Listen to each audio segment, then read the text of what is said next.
There's been a lot on the table, and we've touched on a lot of them. One we haven't dealt with is unemployment benefits. It's a holiday season. What would you say to those Americans who ask, Washington spends money on so many things, wars and everything else. Why not us? Why not extend the unemployment benefits?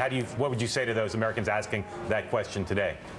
Well, first, my heart goes out to every American that is struggling under the failed policies of this administration and this outgoing Congress. I think and people see that what we've been doing under this administration, and in fairness, under the last administration, has failed to create the kind of opportunities and prosperity that the American people deserve to come out of their national government. So first, my heart goes out to those Americans. I'm deeply sympathetic to them.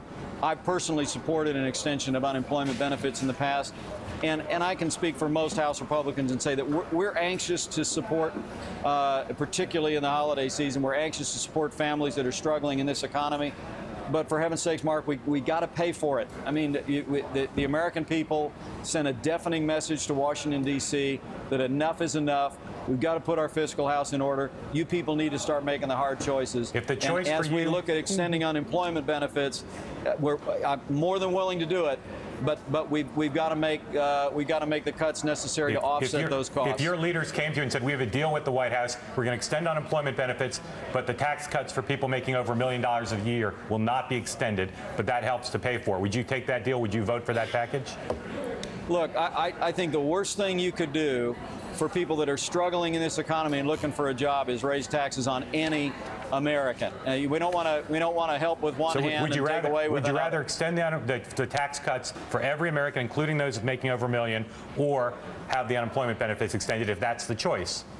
Yeah, good.